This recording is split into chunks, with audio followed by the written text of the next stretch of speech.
Hello friends, good morning. This is Omkar Singh. You are most welcome to my YouTube channel, The OK English. If you visit first, please subscribe the channel. If you like video, please like, share and comments. सभी friends के लिए अभी दशहरा बीता है कल। इसकी बहुत ढेर सारी शुभकामनाएं कि अपने मन के रावण को मारिए, अपने मन की दुविधा को मारिए और अपनी विजय श्री हासिल कीजिए। इसी पर आज हमने कुछ चर्चा के लिए आप देख रहे हैं दृढ़ संकल्प और पढ़ाई, फर्म डिटर्मिनेशन एंड स्टडी, इसका क्या संबंध है। हर कंपटीटर चाहता है कि मैं सफल हूं और चाहना भी चाहिए, क्योंकि सफलता हर व्यक्ति की आकांक्षा और इच्छा होती है। हर दुनिया में रहने वाला हर व्यक्ति अपने क्षेत्र में अपने लक्ष्य को पाना ही चाहता है। तो लक्ष्य की प्राप्ति कैसे होती है? हम जब तक स्टडी करने के लिए, पढ़ाई के लिए, किसी भी कार्य के लिए संपूर्णता पाने के लिए, उसमें सफल होने के लिए मन में दृढ़ संकल्प नहीं होंगे, फर्म डिटर्मिनेशन हमारे अंदर नहीं जागेगा, तब तक हम कोई कार्य सफलता की ओर नहीं ले जा सकते और ना ही हम सफल हो सकते। ये पक्का है फ्रेंड्स। तो दृढ़ संकल्प और पढ़ाई, दृढ़ संकल्प अगर आपने मन में कर लिया कि हमें पढ़ना है तो पढ़ना है, तो दुनिया की कोई ताकत नहीं रोक सकती आपको सफल होने के लिए। हम कह देते हैं पढ़ेंगे, 10 मिनट पढ़ लिए, आज पढ़ लिए, 2 घंटे पढ़ लिए, 4 घंटे पढ़ लिए, लेकिन फिर हम उसमें ब्रेक कर देते हैं। फिर बहाने ढूंढते हैं कि आज संडे था, आज मंडे था। इससे पहले हमने वीडियो बनाया है शुभ मुहूर्त क्या है पढ़ाई का, तो वो मुहूर्त ढूंढते रहते हैं। इसीलिए फिर नज़दीक एग्ज़ाम होता है, फिर फटाफट वो जल्दी कुछ पढ़ना चाहते हैं, सब मिल जाता है और अच्छा नहीं कर पाते। तो आज हम चर्चा करते हैं दृढ़ संकल्प करने से पढ़ाई कैसे होती है और कैसे मनुष्य को सफलता मिलती है। आइए एक छोटी सी स्टोरी से हम अवगत होते हैं, एक कहानी के माध्यम से समझते हैं कि कहानी क्या कहना चाह रही है। और कहानी का जो स्रोत है, मैंने देखा श्रीमद् भगवत गीता की 6 जो छठा अध्याय है उसमें से ये कहानी मैंने ली है। कहानी इस तरह से है, एक गौरैया होती है। गौरैया समझते हैं, बड़ा छोटा पक्षी होता है, चिड़िया प्यारी। तो गौरैया समुद्र के किनारे अपने अंडे रखती है, मतलब अंडे देती है, रखती है।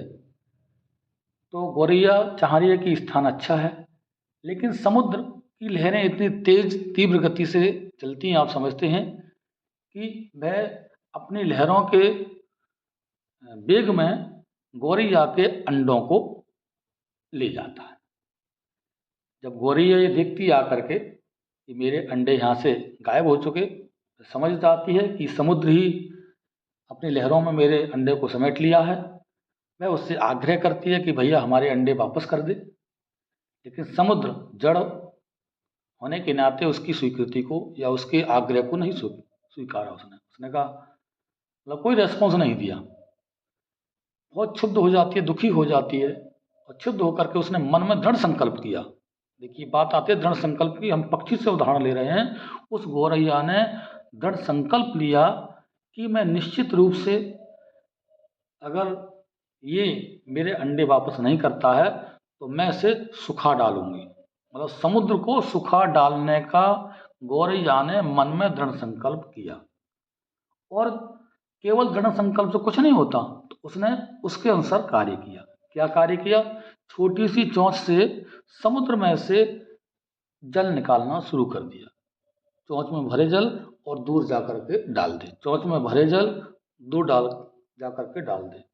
इस तरह से काफ़ी उसने अथक प्रयास किया, मेहनत करने लगी। अब आसपास चर्चा होने लगी कि ये तो इम्पॉसिबल वर्क है, एक गौरैया इतने विशालकाय समुद्र को कैसे सुखा सकती है। चर्चा का विषय बन गया, बातें होने लगी, और बातें नहीं बल्कि उपहास होने लगा कि क्या कर रही है ये। लेकिन कोई फर्क नहीं पड़ता हमें उपहास से। जो दृढ़ संकल्प व्यक्ति होता है, उपहास तो बहुत करने वाले मिलते हैं, चर्चा करने वाले बहुत मिलते हैं, वो अपने पथ से भटकता नहीं है। अब उसी तरह से गौरैया लगातार क्रमबद्ध तरीके से करती रही, उपहास उसके बढ़ते रहे। लोग कह रहे असंभव कार्य है, ये संभव नहीं हो सकता, लेकिन गौरैया ने किसी की बात पर ध्यान नहीं दिया। चोंच में पानी भर रही है समुद्र से और दूर जा करके डाल जाती है। धीरे धीरे चर्चा बढ़ती गई और भगवान विष्णु के वाहन गरुण, जो पक्षीराज गरुण हैं, उनको इस कहानी की बात मालूम पड़ी, इस कहानी के बारे में पता पड़ा। तो उनके मन में आया कि भाई बताइए, कितने लेबोरियस, कितने दृढ़ संकल्प अगर पक्षी है, तो वो आते हैं, बोले मिलूंगा इससे, और वो आकर के उस गौरैया से मिलते हैं फ्रेंड्स। और गौरैया से पूछते हैं कि भाई ऐसा क्यों? तो उसने पूरी कहानी अपने बताई कि इस तरह से मैंने अंडे रखे और समुद्र ने मेरे अंडे अपने आप में समेट लिए। मैंने आग्रह किया, फिर भी ये नहीं माना, तो मैंने दृढ़ संकल्प कर लिया कि जब तक मैं समुद्र को नहीं सुखा डालूंगी तब तक मैं बैठने वाली नहीं हूँ।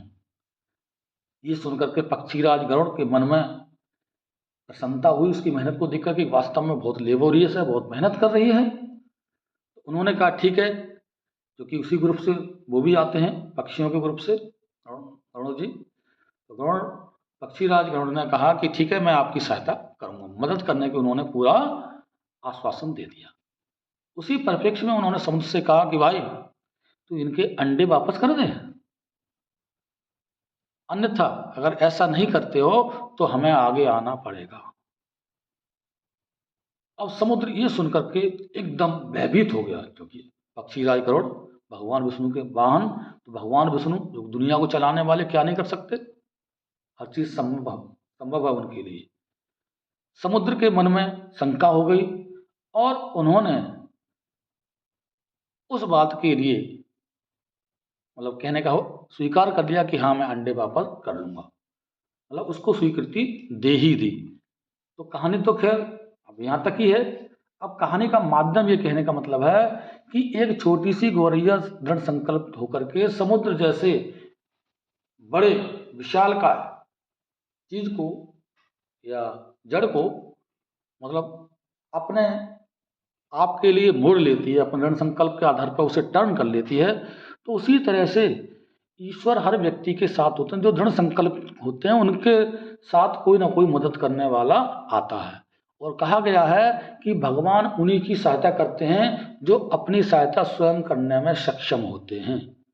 दृढ़ संकल्पित व्यक्ति निश्चित रूप से अपनी पढ़ाई करेगा, और पढ़ाई के 2 घंटे पढ़ने हैं तो पढ़ने हैं, 4 घंटे पढ़ने तो पढ़ने हैं। सर्दी है, जुकाम है, जाड़े है, ठंड है, गर्मी है, काम है, दुख है, सुख है, ये तो आते जाते रहे। यदि आपने इनसे समझौता कर लिया कि आज ठंड है, आज नहीं पढ़ रहे, अब गर्मी है, अभी थोड़े दिन बाद, कोई गर्मी ठंड नहीं है फ्रेंड्स। लग जाइए, पढ़ाई करिए, दृढ़ संकल्प रहिए और निश्चित रूप से आप सफल होंगे। यदि ऐसा नहीं कर पाएंगे तो सफलता में हमेशा रुकावट रहेगी, सफलता में संदेह रहेगा। जब तक दृढ़ संकल्प नहीं होंगे आप पढ़ाई नहीं कर सकते।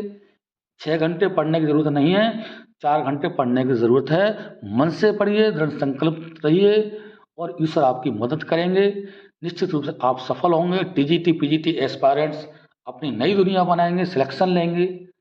बहुत बहुत धन्यवाद। इस कहानी से अगर ये आपको कुछ सीख मिलती है कमेंट बॉक्स में लिखें, अच्छा, और लोगों को शेयर करें।